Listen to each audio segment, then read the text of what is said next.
Coyotes have not lost in regulation since January 24th. Since the Carter administration, yes. The Yes. Coyotes have points in 8 straight games. It's 11:28 p.m. on a Saturday night, and the Arizona Coyotes just rallied back from being down 5-1 in the first period to take this game to a shootout. Should we tell everybody the edits we've made to this show? Basically cutting things. We're determined to have you all out of here by midnight. Yeah, and good night. The Watt said another 2-day episode. Yeah, exactly. I know. I know. Where do you start? Because because this is the one good thing about rooting for a team that's in a rebuild is when they're down 5-1 in the first, you go, oh, okay, well now we're losing again. That's great. They're back on the losing track. We can start looking at draft picks again. Everything is fine. And then it isn't. It's unbelievable, isn't it? It's unbelievable. How is this happening? How do you come back on the road against a red-hot team down 5-1? How does that happen? Credit the Coyotes. Credit the Coyotes. I have to say, and I was texting someone this earlier. When I'm cheering for this team to win, they're going to be unbelievable to watch. They have no quit. And they've proven that all season long. And it's so impressive. It's so impressive if it weren't for what the goal is and what most of us as people who watch and follow this team and the staff, not the staff, but the management want, then this would be great. But it's not, because it would have been a perfect night for the Tank. It would have. Columbus won tonight. I know. The Vancouver Canucks won tonight. I know. It's not happening. It's not happening. Let's stop talking about them catching the Blackhawks or Columbus. It's not happening. They're going to finish like 4th, 5th, or 6th worst. That's what's going to happen. They're going to have to get lucky in the lottery, and Clayton Keller can keep cracking his jokes about the GM. I'm out of words. Let's get to our super chats before I lose track of them. Sean, you can pull up whichever one first. Vaguely Sober 499 super chat. Thank you so much. Heart PHNX Sports is my king of the game. Congrats on 10,000 subscribers. Wow. Thank you so much, Vaguely. We're really excited. And thank you everyone who answered the call when we were 8 away earlier today. We got another super chat from Corey, $5. Even if the team isn't in a position to snag Bedard, still encouraging to see how the team is performing despite being in a rebuilding year. I agree. And Charles said $8. 8 is not great for the Tank. Thank you, Charles, for your $8 super chat. It's appreciated. And by the way, all 63 of you here right now at 11:30, we appreciate you as well. Don't forget to like this video. And this is what Pack Therapy is, so we appreciate you all. Like it's therapy for us. Yeah, it's therapy for us. It is. It's so hard to. It's hard because you'd go through just like you said. It's the wave of emotions. The first period, we talked about LA playing on a back-to-back last night. They had an emotional game against Anaheim. I know it wasn't a big travel road trip for them, but it's a game last night. They played back-to-back. The Coyotes were in there last night in their beds in LA before the Kings were, and you need to start well. On a back-to-back game, it's so important to have a good start against your opponent because you could see what happened to this Coyotes team as the game wore on. The second period, they got their legs and the Coyotes were flying and the Kings started to get flat. By the third period, the ice was tilted the other way, except for the penalties. When they were shorthanded, then Kings had their chances. But if the Coyotes could learn one thing is to start better. Their first periods have been atrocious for months now. They haven't been ready at the start of the puck at the first period, and it's game after game after game. If they would have been ready tonight, we're not talking about a 5-1 comeback. They win this hockey game. They just needed to survive the first, and that seems like the pattern for this team. If they can survive the first, even or better, they have a chance to win. And now down 5-1, what does this do for that room now? You've just came back from 5-1. After the first period, 5-1, they have to believe they can do anything right now. Like the belief in this room tomorrow, it doesn't matter. You could be down 6-0 to Columbus. That's okay. We got this. They're starting to believe in it. We talked about how dangerous it is. That winning breeds winning, and this team believes in what they can do. Anyway, good on them because they just kept going. Yeah, that's the takeaway you have to have. And I said this at the midseason as well. And Leah just said it. This team has no quit in it. just has no quitting it.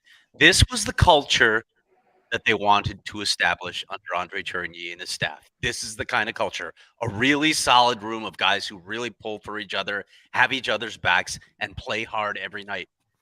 They're doing it. It doesn't work so well with Tank. I mean, there are times when I think, Bill Armstrong, you might want to bring in a couple of assholes to really screw up this locker room. Screw up the room. They ain't working right now. But yeah. And the other thing, Craig, how about I can't speak highly enough of Connor Ingram right now. Right? His my God.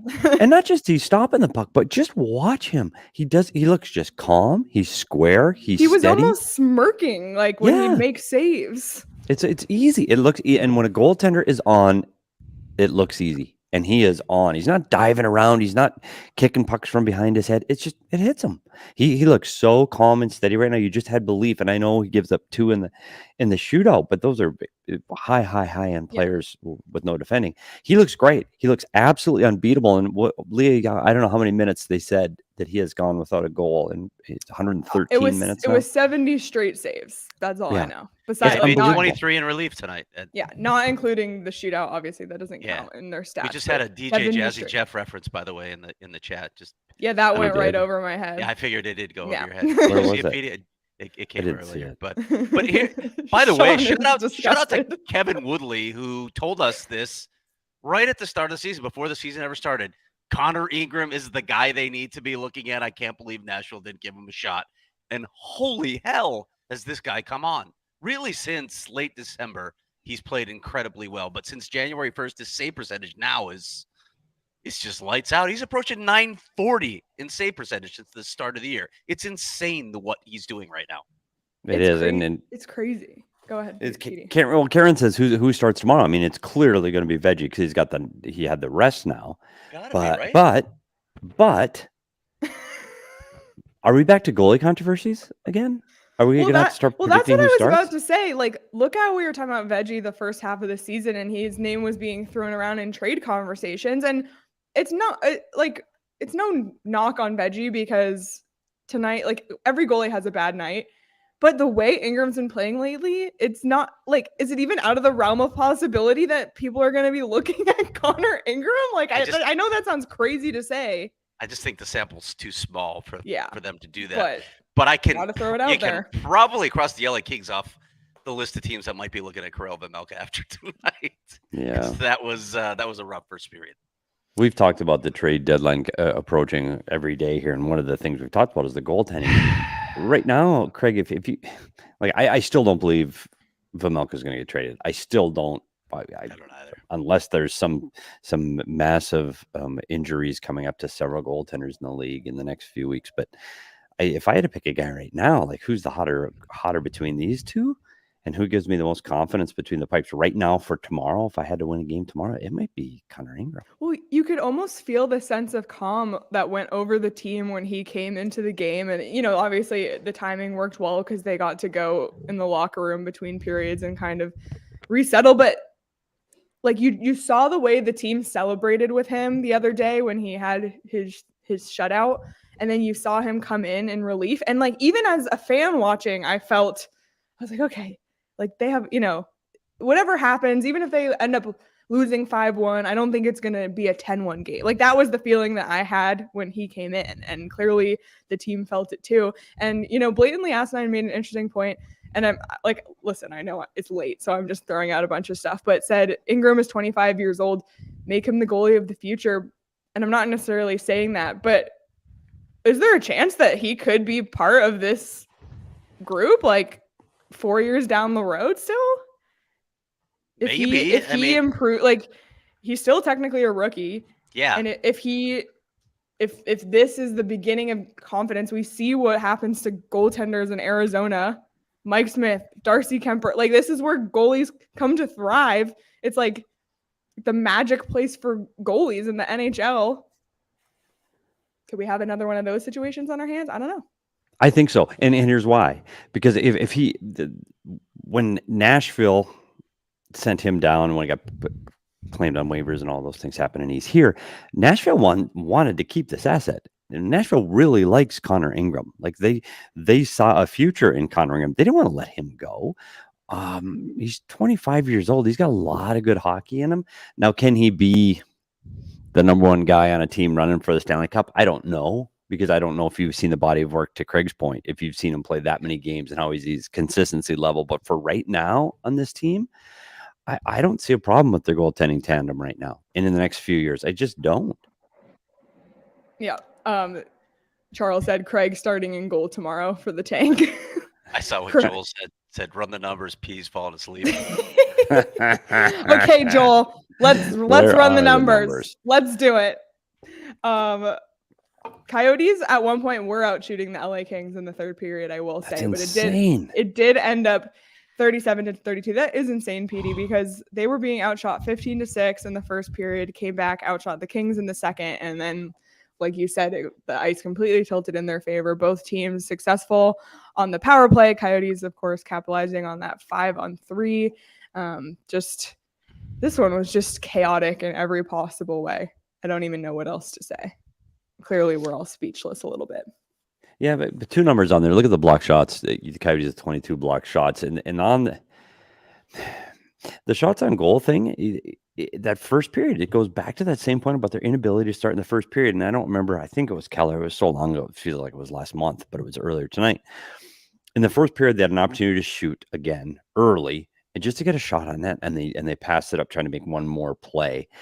It seemed like once they finally started delivering pucks to the net in the second period, that's when things started to happen for them. They've got to just get the mindset of shooting the puck in earlier in the game, and maybe that can get their legs underneath them. That shots on goal thing, probably would have been in the Coyotes' favor if not for those two late power plays by the Kings, one late in third and the one in overtime. Good grief. It was a shooting gallery against Connor Ingram. But again, even when they make the pass across on the one-timer, he was steady. He was calm, and it hit him right in the Kachina logo. So I think the shots being even, I think that would have been a Coyotes again over 30, and they lose again with shots over 30. But I really felt, if not for those two power plays late, that they would have outshot the Kings. Yeah. PD. It's just funny. This is the dead air. It's just yeah. 16 points off a playoff spot, by the way. Just throwing that out there. Why did you have to bring that up? Are they buyers at the deadline now, Craig? Yeah, I saw it. You know that Twitter account, like NHL Rumor Bot, that just generates random things. It was the Arizona Coyotes are buyers at the deadline, and their top target is Louis Eriksson. I was dying. Fantastic. All right, well, PD, while you're the one that's firing right now, let's pull up your keys. Let's get the keys to the game. I think we know how we feel about the first one. Yeah, don't sleep through the first period. Late start, and God damn it, you just knew it. They started at 8:30. So did we. We were tired, so they were tired. They didn't get that one. No penalties. I mean, they gave up one power play goal out of what they were 1 for 4. That was okay. Yeah, I thought after the first power play goal, I thought they're going to be in trouble and stop Kempe and Kopitar. I mean, Kopitar gets a goal and a helper. I'll give him a 1.5 on the night, and that gets you to overtime and a shootout. Just wild. It's 5-1. It's 5-1 against a team that's trying to make the playoffs. How do they lose that game? I don't know. How do the LA Kings? Well, they didn't lose the game. They actually win the game, but you know what I mean. How do they lose a 5-1 lead? How do you lose a 5-1 lead when you're at home and you need to make the playoffs and you need this win against a team that is well below you in the standings? How do you not close that out? That would be a concern for me right now if I'm the LA Kings. A huge concern. I said this a while ago. I'm not a believer in that team. I don't think they're anywhere near ready. So if they go buying big time, I get it. You're in the Pacific Division. It's anybody's division, but I don't think LA is a serious contender at this point. The other thing I wanted to bring up is the thing that I tweeted that Luke Johns from the Coyotes Great Media Relations staff unearthed. This 8-game point streak. The last time they did this, you remember it, Petey, was that magical February when they didn't lose.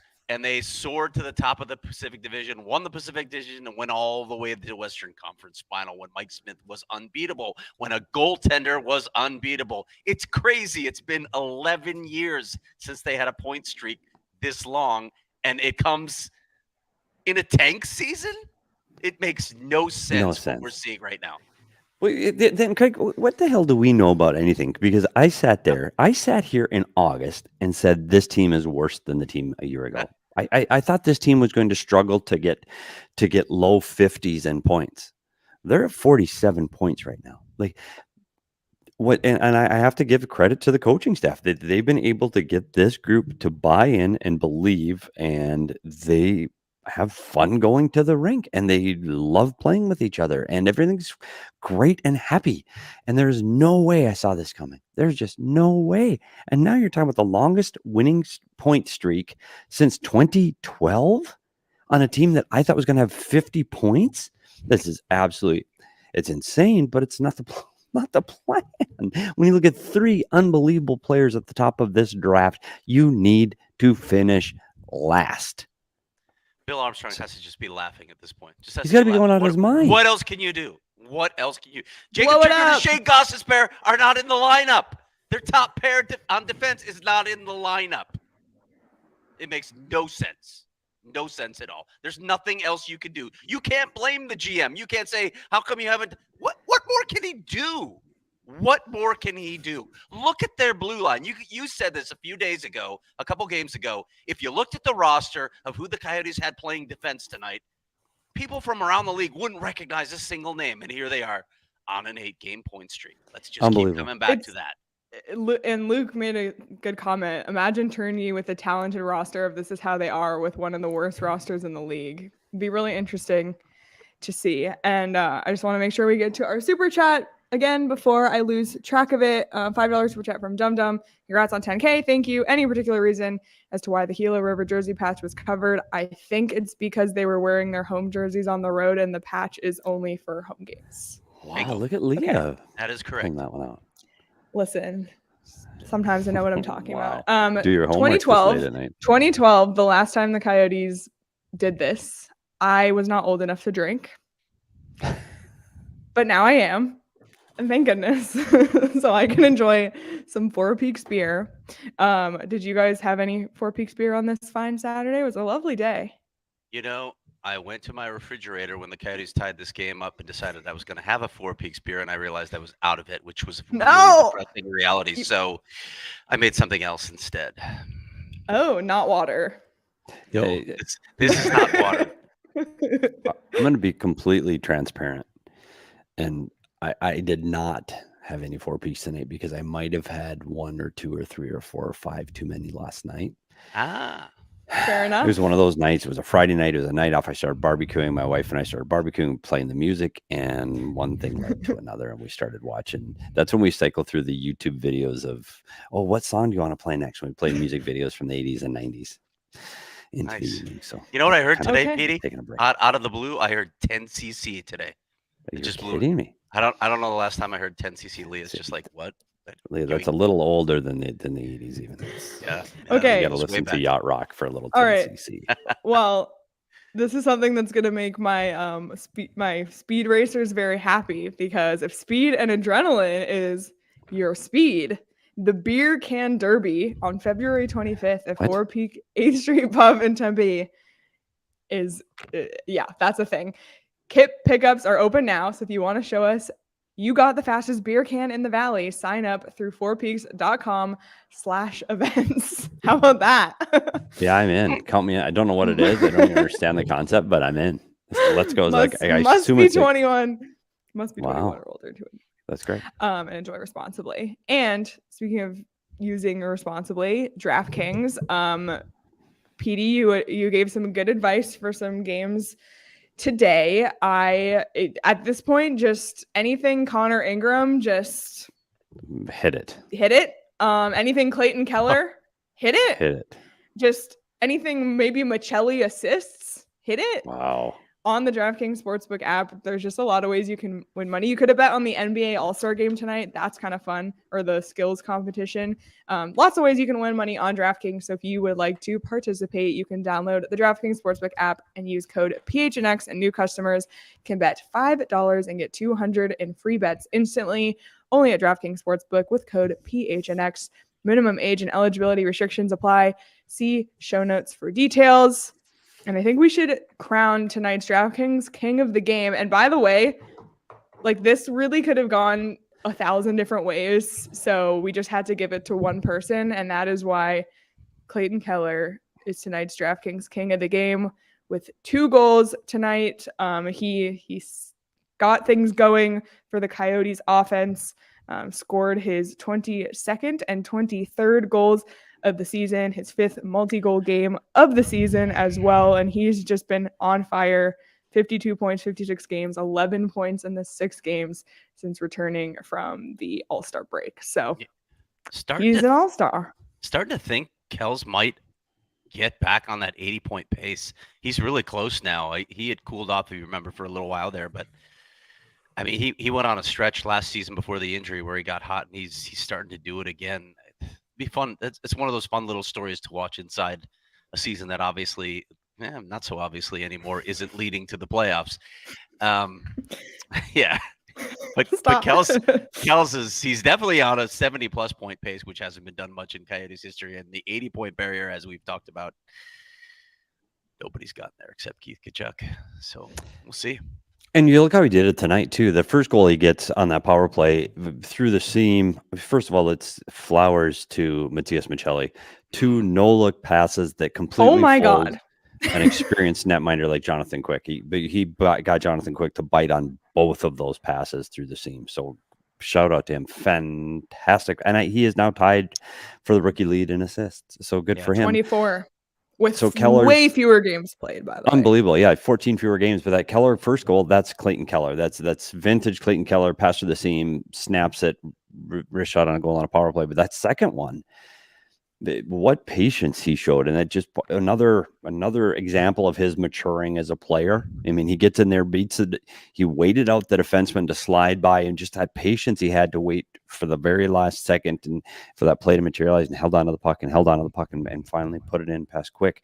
Really, he's impressive. Like, he's impressive right now. Like, I watched the pregame show for the LA Kings broadcast, and they were all talking about Keller and keep your eye on Keller, and he does not disappoint. And right now, to get to that 80-point mark, Craig. Yeah. Well, 30 goals is in reach too. Mm-hmm, it is. Yeah. And those 2 goals tonight, I mean, you can talk about obviously Boyd and Fischer got them even in a quick span, but those 2 goals give them life, right? Clayton Keller gives them life. They are dead and buried at 5-1. He scores a goal in the second period, gets the one early in the third, and suddenly it's like, uh-oh, here we go again. The same thing as St. Louis, and suddenly the team is tied again. He gave him life. Yeah, he did. That's why he was ultimately king, but we got to give our flowers to Christian Fischer, who reached the 10-goal mark. So now he's in double digits.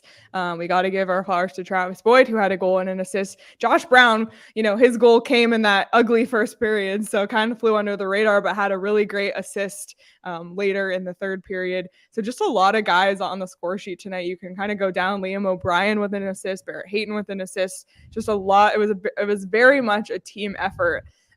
Getting this done, and even seeing like Christian Fischer from O'Brien and Brown, it's like that's just not who you normally see on the stat line next to a goal. You know what I mean? So I don't know. It's just it's everything else aside, it is really cool to see, and it was really crazy just to watch. And my TV feed was like 30 seconds behind, so I was like on Twitter, and I just knew the goals were coming, and it was just one after the next. It's crazy.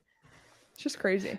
Well, you talked about Fischer too, and the question is, you look at his stats, and he came on the show early before the season started saying that he wanted to focus on the offensive side of his game, and he wants to be a goal scorer and see all those things happening. He's sitting at 10 right now, and the last time he had 10 was in 2018-19, career high of 15. His rookie season, in 17-18, yeah. And so, Craig, the question is to you: with 26 games to go, does he have 5 more in him, and can he surpass his career high of 15? I would love to see it for Fish. I would love to see it, see him get that scoring touch back. He obviously have to heat up a little bit, but that's certainly doable if he gets on a little bit of a bender here. all you need is like one multi-goal game, and you're in striking. Yeah, and it's one every 5 games. I mean, he needs one goal every 5 games, and it's doable. And what if he does get a multiple? He's had multiple goal games in his past. So maybe I'd love to see him get there to get his career high. You talk about Lawson Krause and his career high. Clayton Keller is going to get his career high.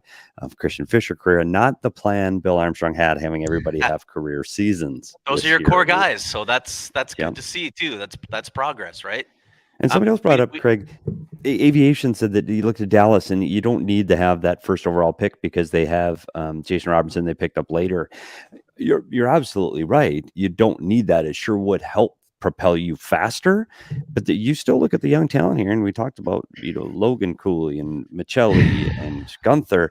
You still would like to see that guy with a high end top number 1 center that this team hasn't had since 1999. Yeah, I'm going to counter the idea that you don't need that guy. You can get it. You do. To win cups, you do. And history is showing it over and over again. And in fact, that's part of the topic of my column tomorrow that's already written. Will be up in the morning. You do need those guys. You need to pick first or second overall if you want to win cups. And that's what history tells us over and over and over again. Sorry. Yeah. I want to give some love to Troy Stetcher. He's getting some love in the chat as well. He had 2 really good chances in this one. Kind of. Did you see his suit, by the way? Did you see his suit before the game? Troy Stetcher, like, wow, like his fashion is unreal. I love it. I love it. I'm glad he's getting that recognition, and I'm glad we crowned him best dressed in our mid-season award show too. Were there any other points from this one you guys want to zero in on? Anyone you want to give? We just talked about Stitcher and his chances, but the penalty kill that he was on for, where he was out there for almost the full 2 minutes and exhausted, and he's still blocking shots and getting his sticks in lanes. Flowers to the penalty killers tonight too, because that phenomenal job after the first power play where they gave up a goal quickly. After that, they locked it down. I mean, there could have been, like you said, Leah, there's so many options for the King tonight. Ingram was definitely right at the top of the heap, but Clayton Keller got them out of this and got them on track for the comeback, as it were, and the big point. Big point. Big point. Woo! We're all gonna remember that when the Coyotes picked 7th. Oh boy. Luke in the chat said, since 2009, only one team has won the cup without a top 2 pick they drafted. Not a coincidence. And also a lot of people in the chat are mentioning Logan Cooley. We'll talk more about him next week, but just a crazy big weekend for him with Minnesota. So the future is bright. And even though the top 3 in this draft it seems like it's going further and further away. Like we're on a boat and the boat is leaving the shore, and they're like Connor Bedard and Adam Fantilli are standing on the shore waving, and they're getting smaller. That's how it feels right now. Oh, that's a really depressing image. Thanks. Yeah. Thanks, Leah. At least there's Logan Cooley and Dylan Gunther in the mix, I don't know. I'm just trying to get through, okay? I don't know. I got nothing. PD, anything else to add? On this game tonight? No, that's it. Let's go get ready for the Columbus Blue Jackets tomorrow, because they're here already after their game in Dallas. And back-to-back for them as well, back-to-back for the Coyotes. This, like I said, this night could have been perfect. Columbus win, Vancouver win, Montreal and San Jose lost. They're kind of right in now. I mean, the Coyotes keep propelling themselves up, so we have to worry about more teams. At this point, I'm just like, I don't know. I think you guys, I'm going to have to take an OGs before bed. Exactly. Like, I'm not kidding. I'm just so riled up right now. Well, good thing I have some in my house, so I will take them after. The orange creamsicle, PD's favorite. I need to get my hands on the blackberry and cream, which I tried at the tea party. The sample were unbelievable. And the strawberries and cream Happy Balance gummies are live. They're on the shelves finally. Cannot wait to try those either. So as always, you can find OGs at your local dispensary by checking out ogsbrands.com, and you must be 21 or older to enjoy OGs. And also, you guys, become a diehard. Craig has stories on the website almost daily, it feels like. And most of them are free on Unlock, but some of them are for diehards only. They're always unbelievable. So that's a great perk to becoming a diehard. Another great perk is 20% off merchandise, 20% off events, a free shirt or hat. Sign up every year, including the brand new Slim Valley Reaper shirt that just dropped last week when the Phoenix Suns acquired Kevin Durant. So make sure to get your hands on that. If you're not a diehard yet, that can be the free shirt you get in the locker when you sign up. You can check out the phnxlocker.com now before it sells out. All right, let's talk about the upcoming schedule. Okay. We already talked about Columbus. Next week's kind of a light week. It's just the Flames. And they're going to get, good. The Coyotes are at home a ton in the next 2 weeks and getting rest. A perfect recipe for the Tank. Not. You know what else? After this game tonight, they only have 7 road games left. That's unreal. What? 7 road games left. We're in February. Good Lord. What? Like, I knew that, obviously, and we knew this would happen when they opened the season on the road for 1,000 years. But what? You're going to finish like 22nd. It's going to be crazy. That. It's all said and done. And the mullet magic, throw that in. They're going to get their 2 points tomorrow against Columbus. I'm telling you, because we talked about the mullet magic. Columbus is coming in tired. Columbus already got their points on this trip, so they're happy already. Yeah, this one's book it. Coyotes win? Okay. Coyotes win tomorrow. No. I don't think it's going to be a shootout. Jump past like Montreal next. Yep. Who else is in their sights? Philadelphia. Yep. Who's in their crosshairs now? Well, I have the standings. Philadelphia. Yeah, and we know St. Louis is selling now. Sell. So let's see if they get the Tank, right? Yeah, Philadelphia, Montreal, St. Louis. But you know what's crazy? Like, the Coyotes are only 12 points behind Buffalo. Like, I'm not saying they're going to close a 12-point gap and make a run, but that is just bizarre to think about. Like, all of those teams fighting for a wild card, it just felt like something happening, like, way over here. Yeah. And now it's happening a little closer. They're 8 points ahead of the Chicago Blackhawks. 8 points is a lot. That's a lot. This time of year, definitely. Yeah. Yeah. That ain't happening. Listen, awful. number 3 is possible still, but I think it's somewhere between 4 and 8. That's where they're going to finish. I'm gonna run a Tank-a-thon Simulation right now. All right, let's see what you get. While you're doing that, I have another prospect report coming this week. Oh, good. Good timing, because I need to look toward the future. Yeah, I'm gonna look at Jeremy Langlois in the queue. Oh. And you know who his coach is? Patrick Waugh. Wow. I'm gonna talk to Patrick Waugh on Monday. I'm actually talking to all 3 players now. I don't do this. I like to get the coach's sense, but one of the players that I'm featuring is Ben McCartney because I wanted to check on him, and he had a goal tonight for the Roadrunners who won.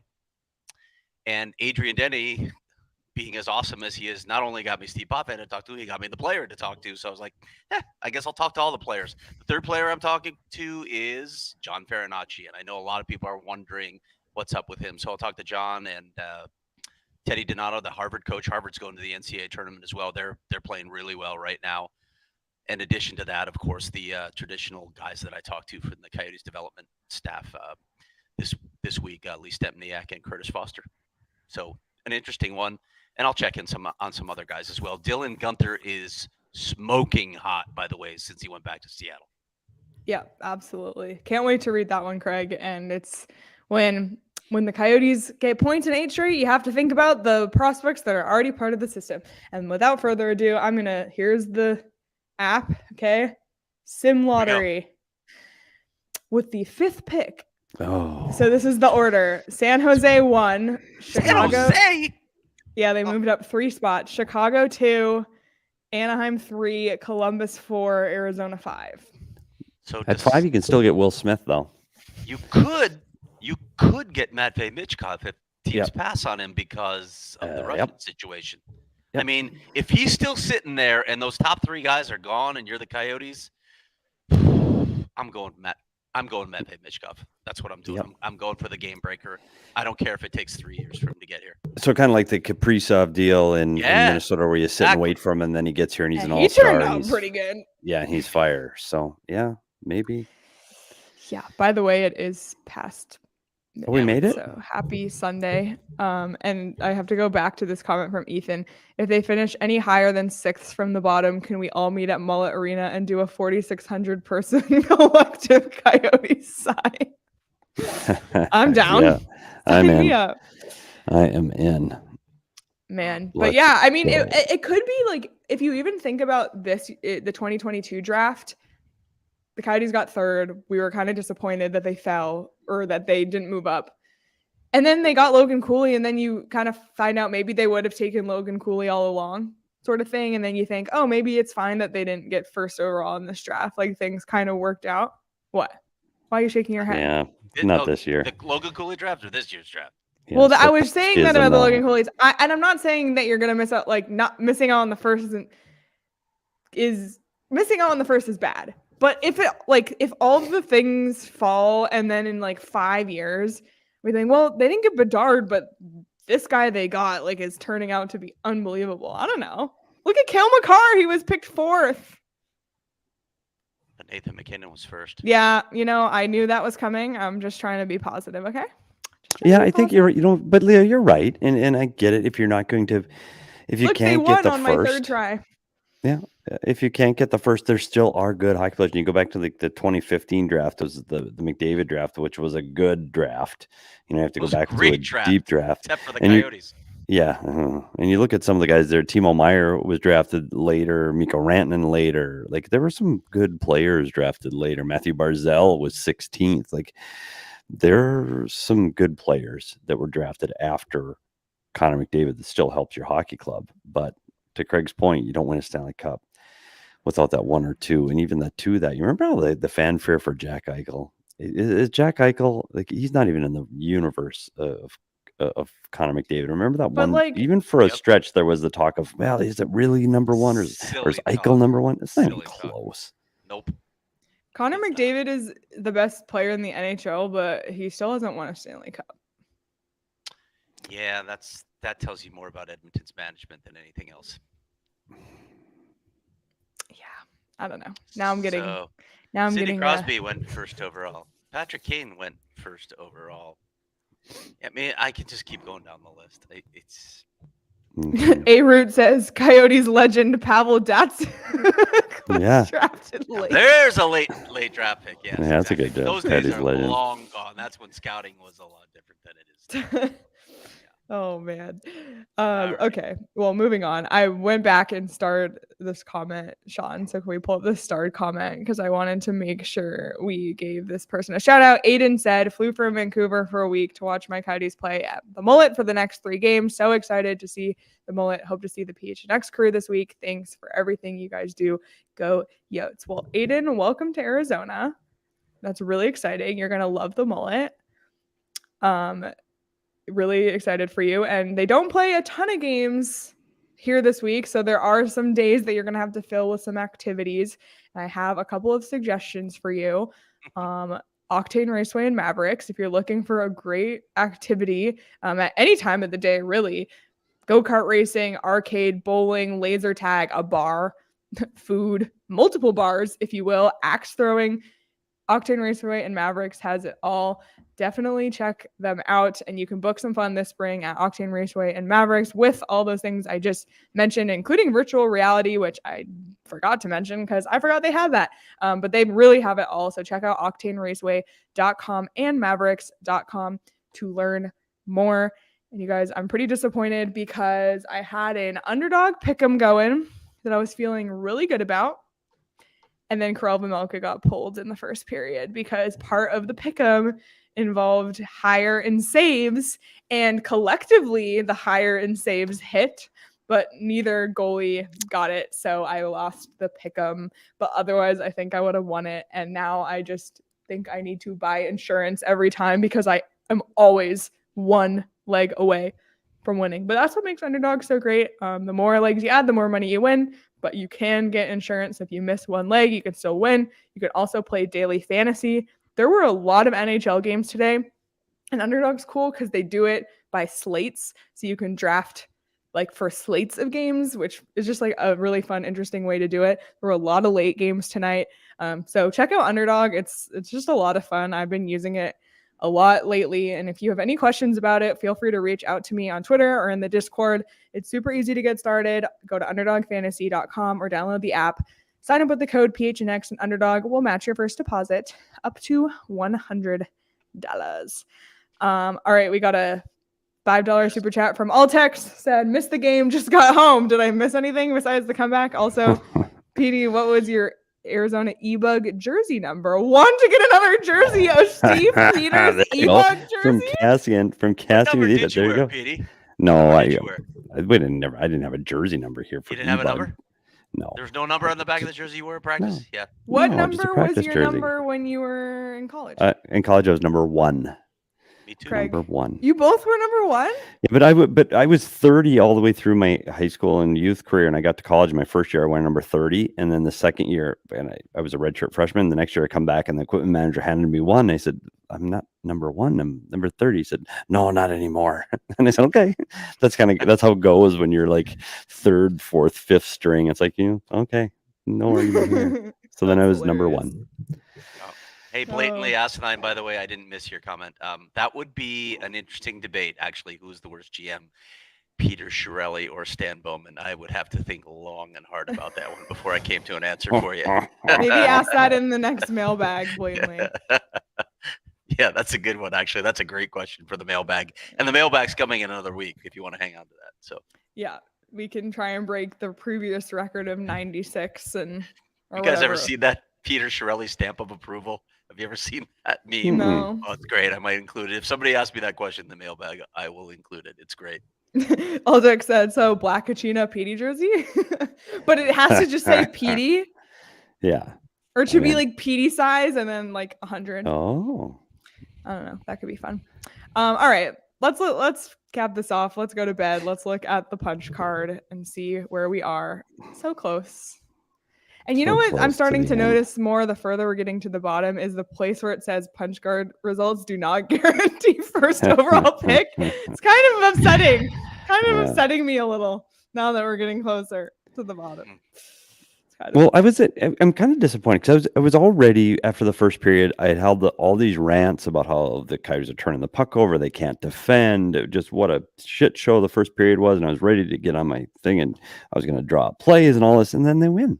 Well, they don't win, but you know what I mean. It's kind of. I love how we keep thinking they won, but it feels like they did.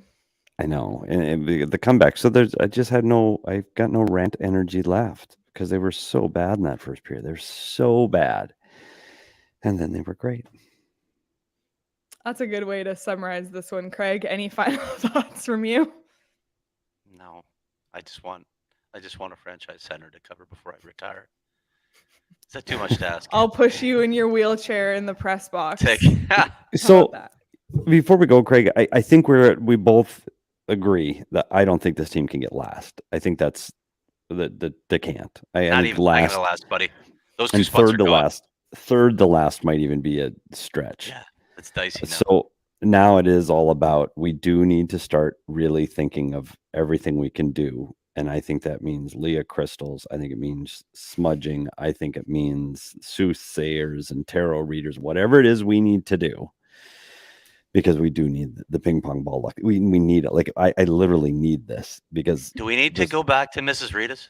I mean, I did this when I was at Substack, but do we need to go back to Mrs. Rita's as a team? And I think whatever it takes. Honestly, literally whatever it takes. We need to uncover the curse and we need to rectify. We need to. Yes. The three of us, on behalf of the fans of this franchise, will rectify whatever curse.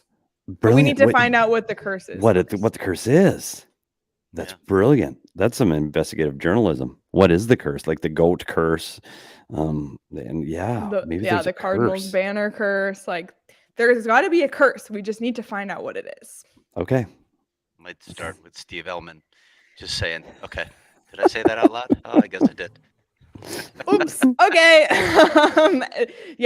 77 people at 12:12 a.m. We sincerely appreciate you all for being here. And if you're listening later, we appreciate you as well. I don't blame you for listening to this the next day or the day after. But be sure to like this video, like wherever you get your podcast, and subscribe there as well. Follow PHNX Sports across all socials. Thanks again, everyone, for 10,000 subscribers on the PHNX Sports YouTube channel. All the sports, 5 shows a week from all the sports, plus extra coverage. So just a great time to become a subscriber, to follow PHNX Sports across all social platforms. And you can follow each of us on Twitter at Leah Merrill, at S Peters Hockey, at Craig S Morgan, at Sean_DePaz, and follow our show at PHNX_Coyotes. And guess what? We get to do all of this again tomorrow, but luckily the game starts 2 hours earlier. So bless, but we'll see everybody again tomorrow after the Arizona Coyotes take on the Columbus Blue Jackets. But until then, everybody, enjoy the rest of your night, get some rest, and we'll see you tomorrow.